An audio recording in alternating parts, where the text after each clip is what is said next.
Planning देखेंगे chapter number 4 और financial planning. आज की दुनिया में फाइनेंशियल प्लानिंग की बहुत ज़रूरत है और उसमें आज हम टाइम वेस्ट नहीं कर रहे, हम डायरेक्ट बताएंगे जीएसटी क्या होता है। अभी आजकल आप बहुत सुन रहे हो जीएसटी, तो आजकल मतलब अभी बहुत साल हो गए, लेकिन जीएसटी बहुत सारे स्टूडेंट को पता नहीं है। जीएसटी मतलब होता है गुड्स एंड सर्विस टैक्स, इसको बोला जाता है GST, goods and service tax. But इससे पहले कुछ साल क्या रहते थे, हर एक चीज़ के टैक्स रहते थे। लग्जरी टैक्स, इंटरटेनमेंट टैक्स, है कि नहीं, कस्टम ड्यूटी, सर्विस टैक्स, बहुत सीएसटी, वैट, ये सब जो टैक्स पहले रहते थे। लेकिन बाद में क्या हुआ, 1 जुलाई से 2017 साल 2017 ईयर से ये सब का एक ही टैक्स बनाया गया, उसका ही नाम है जीएसटी। उसका ही नाम क्या है, जीएसटी। मतलब जीएसटी आने से पहले सब जगह पे ऐसे टैक्स थे, सबके ऊपर टैक्स थे, service tax, custom duty, luxury tax, entertainment tax. But उसके बाद इसका एक ही टैक्स बना दिया गया जिसका नाम है GST, goods and service tax. Okay, कब से चालू हुआ ये फिल इन द ब्लैंक्स में आपको आ गया तो डेट पूछ सकते हैं, 1 जुलाई 2017। क्लियर हो गया।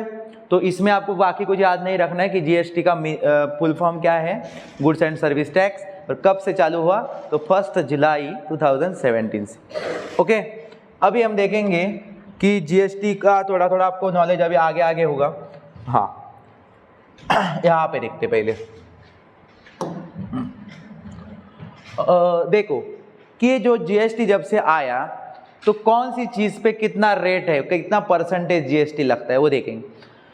0% पहला देखेंगे, 0। या आप रीड करो, मैं थोड़ा ऊपर से बताऊंगा।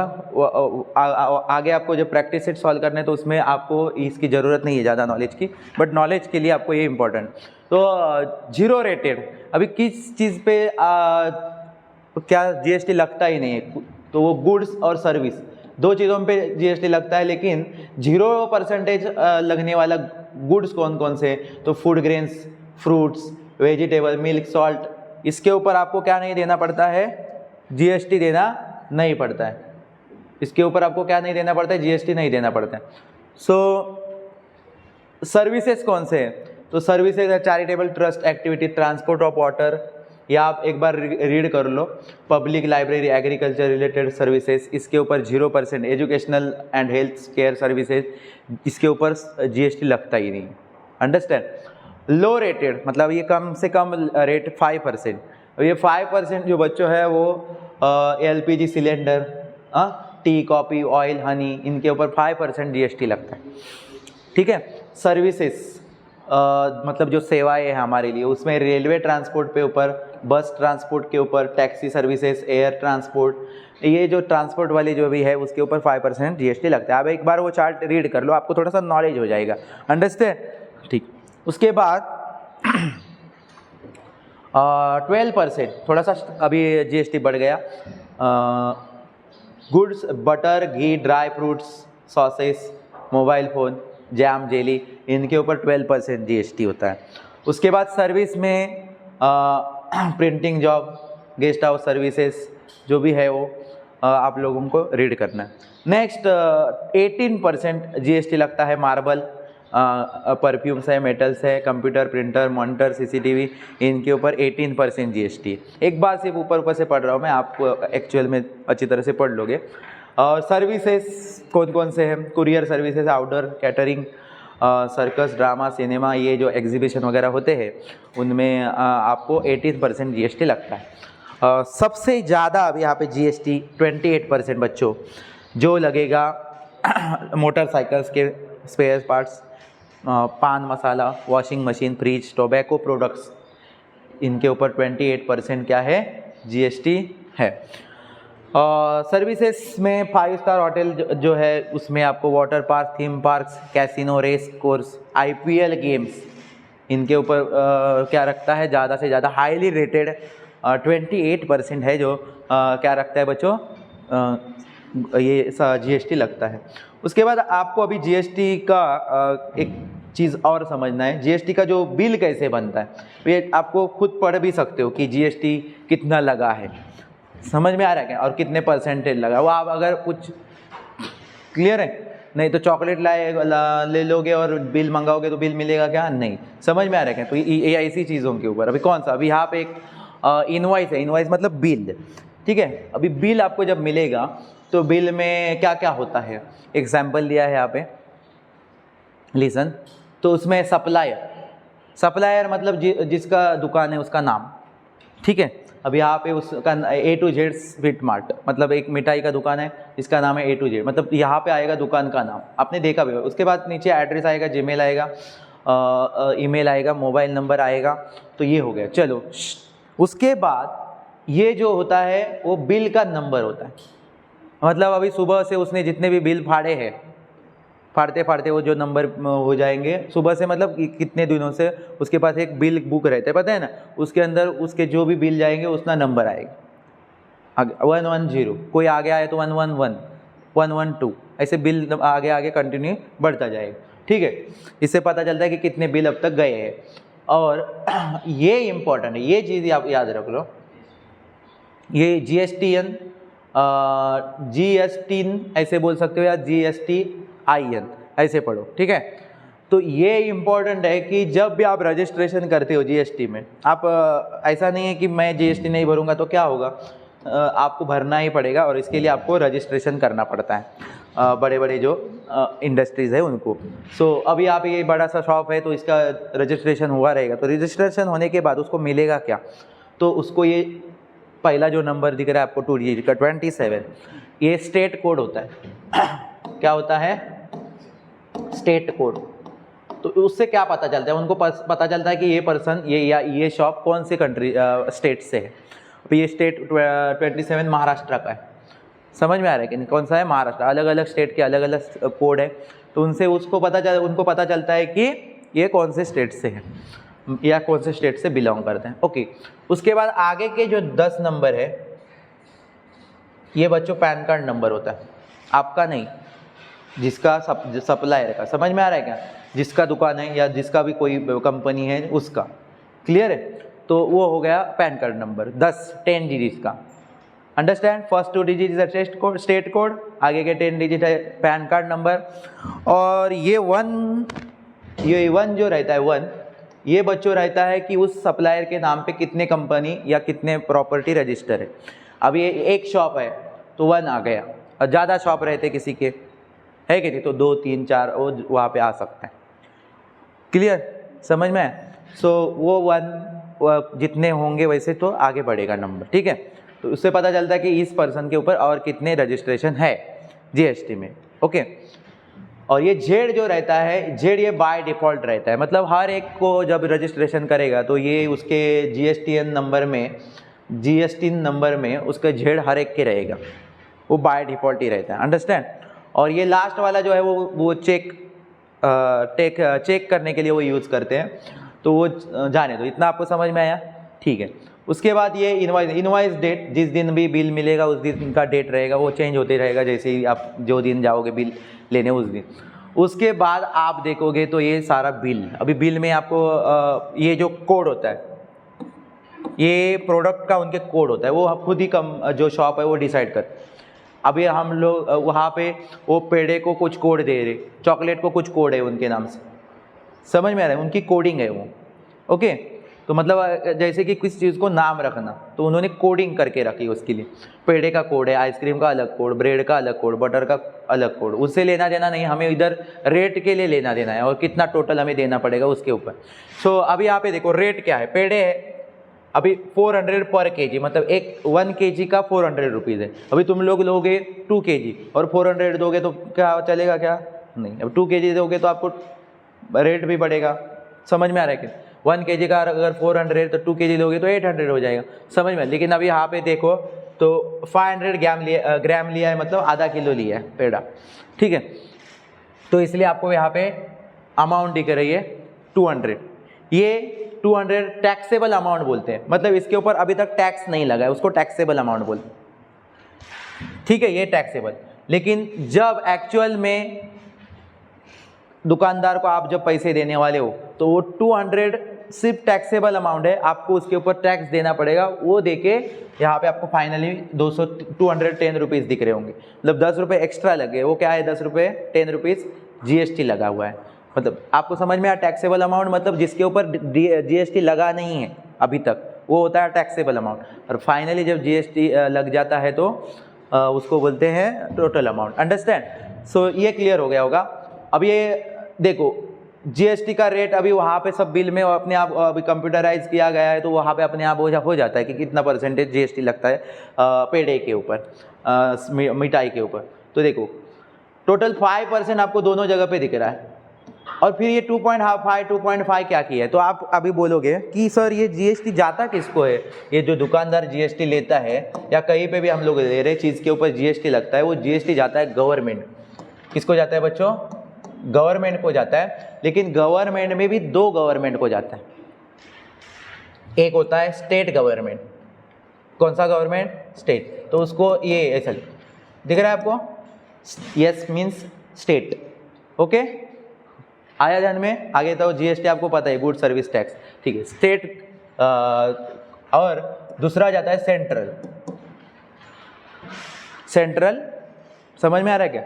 स्टेट और सेंट्रल। सेंट्रल में अभी पूरा आ गया वो इंडिया, पूरा ऑल इंडिया, और स्टेट में सिर्फ स्टेट के लिए। अंडरस्टैंड? तो अब ये दोनों को हाफ हाफ डिवाइड हो जाता है। मतलब अभी समझो, इसलिए आपको ये GST देखो, पेड़े के ऊपर एक्चुअल में GST था 5%, लेकिन 5% में से बराबर 2.5% गया स्टेट को और 2.5 गया सेंट्रल। ऐसे वो डिवाइड हो जाता। आ रहे हैं ना मेरी बात? समझो अगर 12% रहेगा तो 6% किसको जाएगा? स्टेट को, और 6% जाएगा, दोनों को इक्वल हिस्सा मिलेगा GST का। ओके, क्लियर है? वो अपने आप यहाँ पे उनको कन्वर्ट हो जाता है वहाँ पे, और ये इस तरह से आपको पता चला। इसलिए आपको हर जगह पे दिख रहा है। देखो यहाँ पे 14% है GST, 14%, और यहाँ पे आप देखोगे 18% है, तो 99% डिवाइड हो गया, 99%। समझ में आ रहा है क्या आपको? तो ये आप लोग समझो।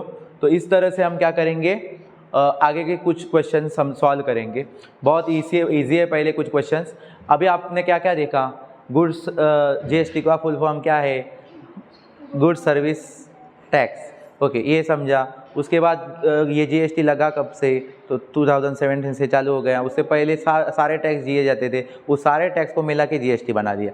समझ में आ रहा है कि? उसके बाद आपने क्या देखा? तो आपने देखा कि क्या रेट देखे GST के, तो कहीं 0% है, कहीं 5% है, कहीं 12 है, 18 है, 28 है कि नहीं? सो आपने वो एक बार रीड कर लो, सिर्फ किस किस के ऊपर लगते हैं। 0% वाली चीज़ें आप लोग खाना पीना चालू करो, ठीक है?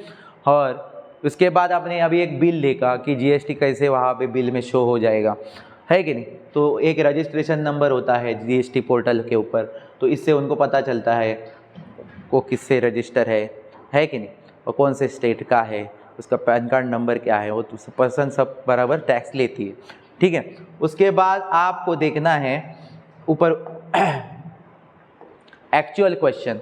अभी ये क्वेश्चन कितना आसान है, आप बोलोगे कितना इजी है सर जी, मज़ा आ गया, ठीक है कि नहीं? देखो, practice sets 4.1, Pawan medical supplies medicine. अभी मेडिकल है एक जो सप्लाई करता है मेडिसिन, पवन मेडिकल।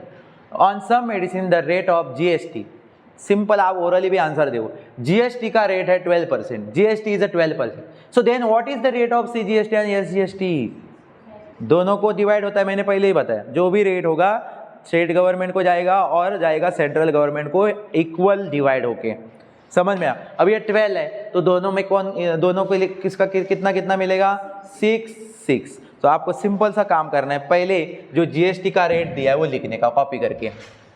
हाँ, लिखोगे रेट ऑफ GST इज 12%। इतना कर पाओगे? इतना कर पाओगे? ठीक है। उसके बाद आपको लिखना है जो उन्होंने पूछा है, तो लिखोगे रेट ऑफ CGST डायरेक्ट।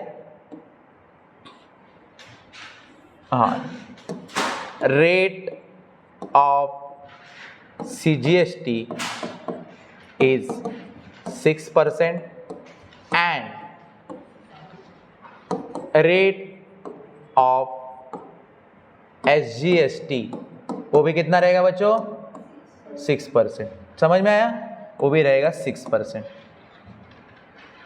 ठीक है, इतना कर पाओगे आप?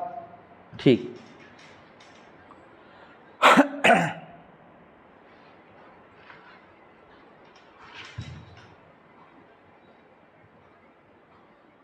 ओके, लिख के हो गया, कॉपी किया? चलो देखते हैं नेक्स्ट क्वेश्चन। एक मार्क्स के लिए आ गया तो आएगा वो फर्स्ट क्वेश्चन। सेकेंड क्वेश्चन देख। On certain article of rate CGST is 9%। देखो अभी तीन चीजें आपके दिमाग में फाइनेंशियल प्लानिंग में जानी चाहिए, कंफ्यूज नहीं होती। GST, CGST, SGST, इसमें इन दोनों मिलके बनता है कौन? GST। ठीक है, और अगर GST दिया रहेगा तो दोनों को मिलेगा आधा आधा, ये आप याद रखो, हाफ हाफ। तो ठीक है, अभी क्वेश्चन को समझते हैं। On certain article rate of CGST, ये वाला रेट आपके पास दिया, कितना है? 9%। चलो 9%।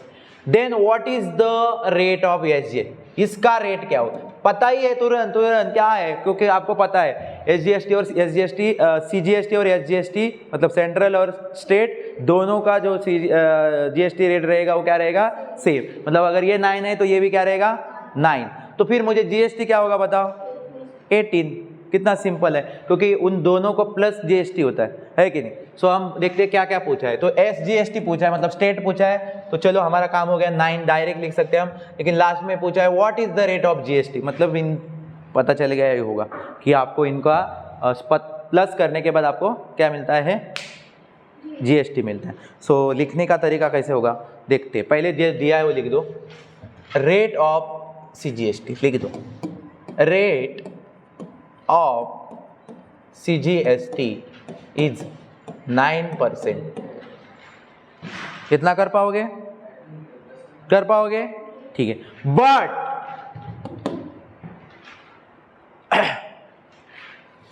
रेट ऑफ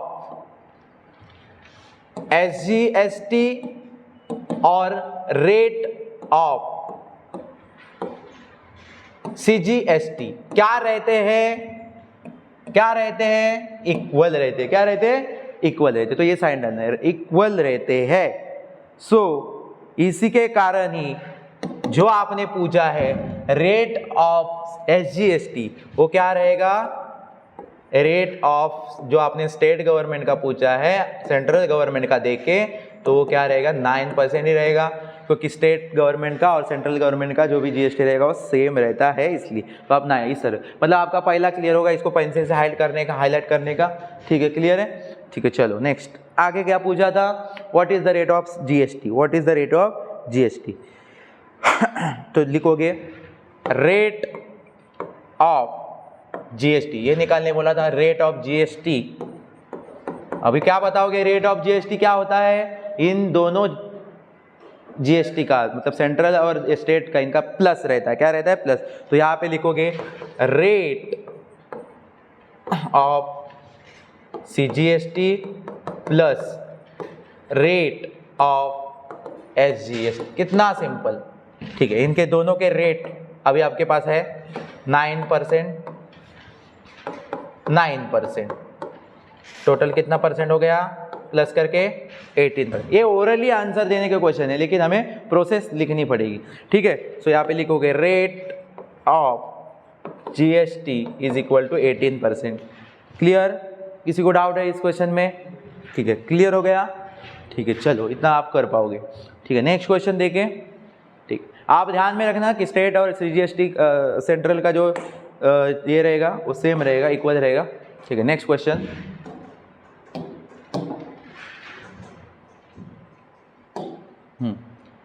हाँ, अभी यहाँ पे आपको थोड़ा सा समझना जरूरी है। ये क्वेश्चन थोड़ा सा अभी समझना जरूरी है, मतलब पहले दो क्वेश्चन आपको समझ में आया, और क्या होता है state government, CGST, central government, वो आपको पता ही चल गया, तो इतना भी डिफिकल्ट नहीं है।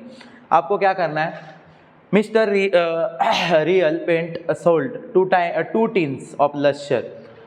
रियल पेंट वाला एक दुकान है जहाँ पेंट बेचा जाता है, वहाँ पे उसने 2 टिन को बेचा है लश्यर पेंट, चमक नहीं, लश्यर मतलब चमकने वाला पेंट, एंड टैक्सेबल वैल्यू, मतलब अभी तक जीएसटी लगा नहीं है, ऐसी वैल्यू दी है पेंट की, वो पेंट के बॉक्स की। अब ईच टीन इज ₹2800, मतलब ईच मतलब एक टीन की प्राइस 2800 है, लेकिन बेचे कितने बच्चों? दो। तो 2800 आपकी फाइनल प्राइस, मतलब टैक्सेबल वैल्यू और बढ़ने वाली है, बिकॉज 2 टीन लिए इसलिए 1 टीन का 2800 है बिना टैक्स। टैक्सेबल वैल्यू मतलब बिना टैक्स का वैल्यू 2800, ठीक है। तो हमें 2 टीन का, इसलिए ये प्राइस को डबल करना पड़ेगा, अंडरस्टैंड, ठीक है। If the rate of GST का रेट दिया है 28%, so find the amount CGST and SGST charge in the tax invoice. एक बार आपको जीएसटी कितना लगेगा वो पता चल गया, तो आप आने वाला जो जीएसटी रहेगा वो दोनों क्या करोगे? इक्वली डिवाइड करोगे, क्योंकि आपको पता है सेंट्रल गवर्नमेंट में और स्टेट गवर्नमेंट में जीएसटी का हाफ किया जाता है, हिस्सा इक्वली डिवाइड हो जाता है, इसलिए मतलब आपको जीएसटी निकालना है, लेकिन वो रेट ऑफ जीएसटी 28%। आपको यहाँ पे एक चीज़ बोली है कि अमाउंट निकालो। आपको पता है कभी कभी आप कहीं मॉल विल में गए तो वहाँ पे डिस्काउंट लिखा हुआ रहता है, लेकिन कभी कभी वो प्राइस में लिखा हुआ रहता है कि 10 रुपये ऑफ है, 10 रुपीज़ ऑफ है, 20 रुपीज़ ऑफ है, लेकिन कभी कभी उसके ऊपर लिखा हुआ रहता है 5% ऑफ है, 10% ऑफ है। तो आप उसका कन्वर्ट करते हो परसेंट का अमाउंट में और फिर पता करते हो, है कि नहीं। कभी कभी डायरेक्ट वैल्यू दी होती है कि इतनी ऑफ है, कभी कभी परसेंटेज दी होती है, लेकिन हमें कैलकुलेशन करने आता है परसेंटेज कभी भी कितने में से रहता है? 100 में से, इतना तो आपको पता है ना। हाँ, तो आप लोग वो कर पाओगे। सो शुरू कैसे करें? तो शुरू करने के लिए आपको लिखना होगा गिवन क्या क्या है। तो आप लिखोगे कि जो 2 टीन्स का जो प्राइस है वो आपको पहले निकालना पड़ेगा, क्योंकि आपके पास अभी कितने टीन का प्राइस दिया हुआ है यहाँ पे, ये सिर्फ 1 टीन का प्राइस है, आपको 2 टीन का वहाँ पे लिखना पड़ेगा। तो लिखोगे टैक्सेबल, वो टैक्सेबल वैल्यू है बिना टैक्स का, जिसके ऊपर अभी तक जीएसटी लगा नहीं है, ऑफ बॉक्सेस,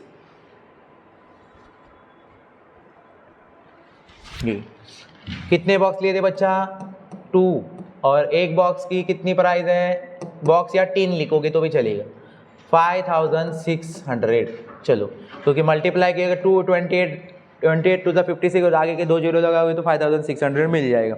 चलो, इतना मिल गया, ठीक है। ये अभी आपको जो जीएसटी लगाना है बच्चों, वो कितने रुपए पे लगेगा जीएसटी? 5600। तो जल्दी नहीं करने का, जल्दी में आप 2800 रुपीज़ के ऊपर जीएसटी मारोगे। देखो ना कि कितना खरीदा है, समझ, बेचा है, यहाँ पे सोल्ड किया है, मतलब बेचा है। सो वो आपको ध्यान देना है, गलती करनी नहीं है। सारे नंबर यहाँ पे इंपॉर्टेंट है। 2 टीन्स, इसने कितना नंबर बड़ा बनाया देखो, ओके। सो फिर ये जो जीएसटी का रेट है वो लिखेंगे। आगे हमारे पास जीएसटी का रेट दिया है, क्या है बच्चा जीएसटी का रेट? 28%, ठीक, 28%, कितना? 28%। सो हम लोग यहाँ पे क्या करते हैं, हमें जीएसटी की अमाउंट क्या होगी वो नहीं पूछिए, हमें पूछा है सीजीएसटी की अमाउंट क्या होगी और एसजीएसटी के, मतलब स्टेट गवर्नमेंट की अमाउंट क्या होगी वो पूछे। तो क्यों हम जीएसटी को वैल्यू निकालते हो, फिर वैल्यू को डिवाइड करना डिफिकल्ट होने से अच्छा है, परसेंटेज छोटा होता है 28, तो उसको डिवाइड कर देते दोनों में, कि परसेंटेज आपको पता चल रहा होगा कितना जाएगा दोनों की तरफ, कितना जाएगा? 14, फिर हमें डायरेक्टली वैल्यू मिल जाएगी, वो हम दे देंगे। नहीं तो फिर आपको जीएसटी से आप अगर डायरेक्ट 28 से करोगे तो फिर आपको एक वैल्यू मिलेगी, और फिर वो वैल्यू को आपको डिवाइड करना पड़ेगा। तो वैल्यू को डिवाइड करने के लिए आपको डिवाइड करना ही पड़ सकता है शायद, तो उससे अच्छा हम क्या करते हैं, परसेंटेज को ही डिवाइड करते हैं, क्योंकि हमें बोला है एसजीएसटी उनको चाहिए और सेंट्रल चाहिए सीजीएसटी। तो हम क्या करते हैं, यहाँ पे लिखेंगे कि देयरफॉर रेट ऑफ सीजीएसटी किसके इक्वल रहता है? कितने रहता है? हाँ,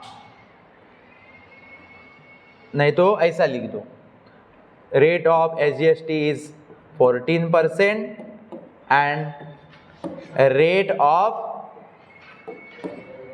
एसजीएसटी कितना रहेगा बच्चों? वो भी कितना रहेगा? 14% ही रहेगा। ओके, कितना हो गया? ये क्लियर हो गया आपको? ठीक है। सो हम चालू करते हैं हमारा काम। ठीक है, पहले आप मुझे बताओ, अभी आपको आपने CGST का भी निकाल दिया तो अलग से आपको SGST का निकालने की जरूरत पड़ेगी क्या? नहीं, आपने CGST निकाल दिया, जो वैल्यू मिलेगी वही वैल्यू किसकी रहेगी? स्टेट की भी रहेगी। तो इसमें आपको CGST की मतलब सेंट्रल के निकाल के फिर स्टेट की निकालने की जरूरत नहीं है, क्योंकि आपको पता ही है वो क्या रहती है, इक्वल रहती है। और रेट भी हमने लिखा है 14%। तो हम चलो एक कोई भी निकालते हैं जिसमें हम निकालते हैं CGST का निकालते हैं, सेंट्रल गवर्नमेंट का, तो अपने आप हमें क्या हो जाएगा, पता चल जाएगा कि स्टेट का कितना होगा। सो आप यहाँ पे लिखोगे 14% ऑफ टैक्स। अब ये जो 14% लगेंगे वो किसके ऊपर लगते हैं बच्चों? ये जो टैक्सेबल वैल्यू है उसके ऊपर लगेंगे। किसके ऊपर? टैक्सेबल वैल्यू के ऊपर, जो कि है 5600। सो मुझे यहाँ पे बताओ 14% मतलब 100 में से परसेंट होते थे, 14/100 लिख दिया। आपका मतलब होता है मल्टीप्लाई और 5600। अब यहाँ पे 0 0 कट कर दो, 56 और 14 का मल्टीप्लाई करो और बताओ जरा मुझे क्या आएगा। चलो करो।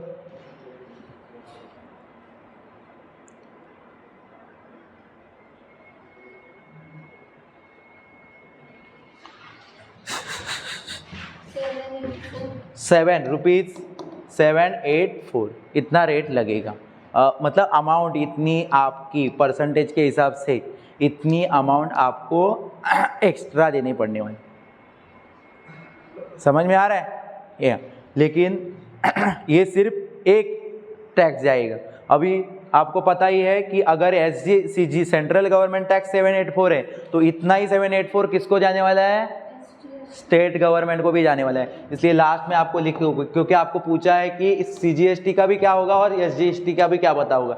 आप ऐसे नहीं कर सकते हो कि CGST निकाल के बोलोगे कि SGST आप खुद समझो, आपको पता नहीं है क्या डेफिनेशन स्टेट का क्या है वो खुद समझो, ऐसा नहीं, आपको वहाँ पे लिखना जरूरी है। सो आपको यहाँ पे लिखना होगा देयरफॉर CGST इक्वल होता है स्टेट गवर्नमेंट से।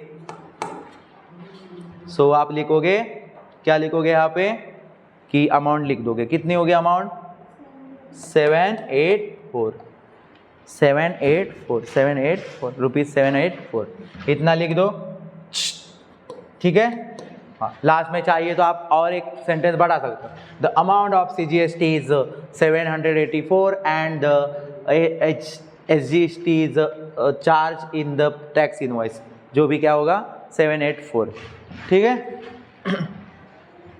डन। किसी को कुछ डाउट है इसमें? नहीं। सेंटेंस बनाने आने चाहिए और आराम से ये क्वेश्चन को सॉल्व करो और समझो पहले क्या करना है। इजी है लेकिन गलती कर सकते हो छोटी मोटी। आगे आगे आपको ये थोड़ा पता चलेगा कि क्या है ये एक्चुअल में GST फाइनेंशियल प्लानिंग। ठीक है, यहाँ तक कितने स्टूडेंट को समझ में आया? ठीक है, क्वेश्चन को पहले समझो। अभी आज के लेक्चर के लिए हम एक लास्ट क्वेश्चन देख रहे हैं, फिर इसके बाद स्टॉप करेंगे। हाँ, next, the taxable value of wrist watch belt.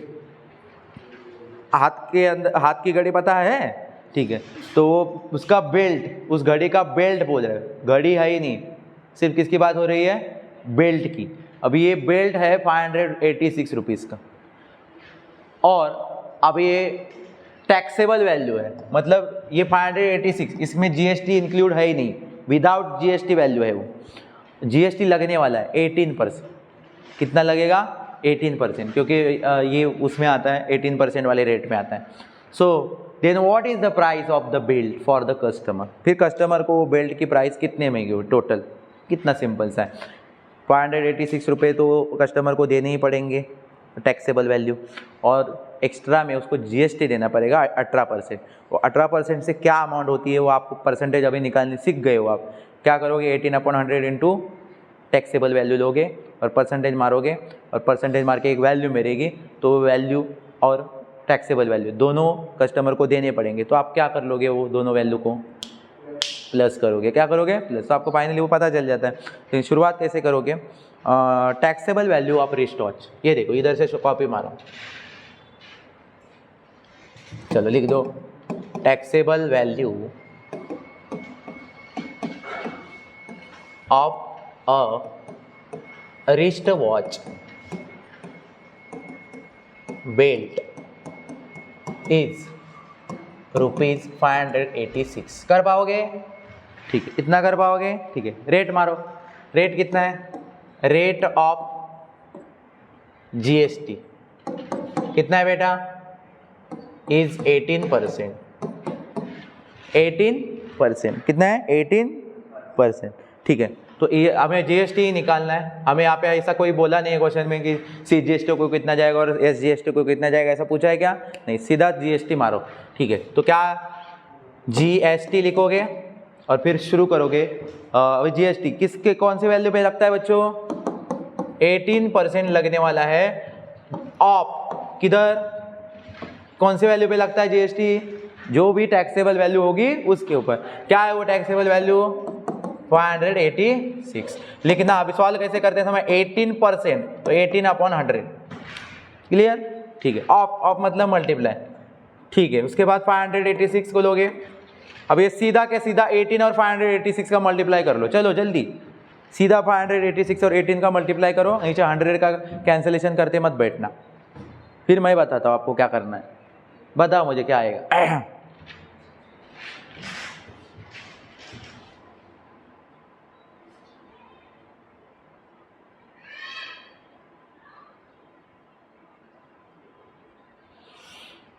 कुछ आया? तुरंत तुरंत तुरंत GST।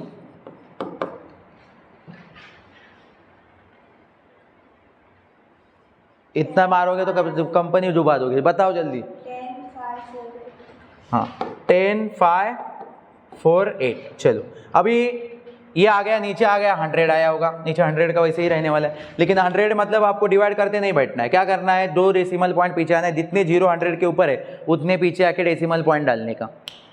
ओके, डिवाइड करने का ऐसा है जब 100 नीचे होगा तो।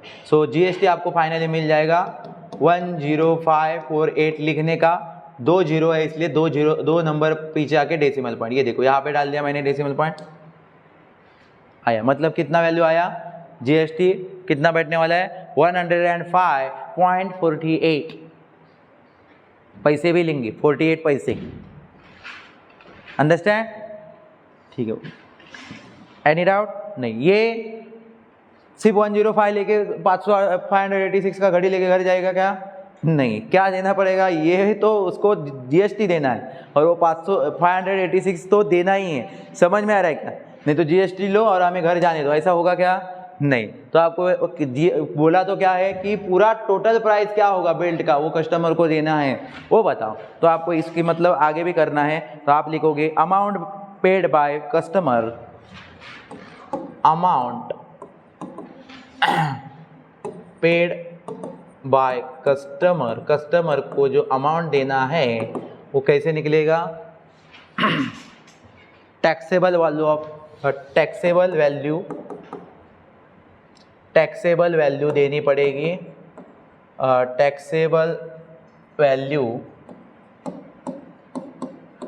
ऑफ रिस्ट वॉच बेल्ट और प्लस क्या हो जाएगा उसके अंदर प्लस और क्या होगा? GST प्लस होगा जो आपने अभी निकाला है। ठीक है? हाँ, तो अभी टैक्सेबल वैल्यू थी ₹586 और GST आपने निकाला है 105.48। अभी इसका प्लस करोगे आपको मिल जाएगा कस्टमर को कितना पैसा देना है। समझ में आया?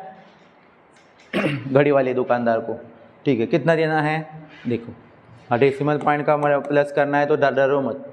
ये देखो, पहला 105 है, नॉर्मल है 0.48, इधर पॉइंट देने का। ठीक है, 0 0 ऐड कुछ नहीं है तो खाली मत रखो, 0 0 दो, प्लस कर दो। 8 4.65111891 6914 आया समझ में? कितना वैल्यू चला जाएगा बच्चों? 691.48।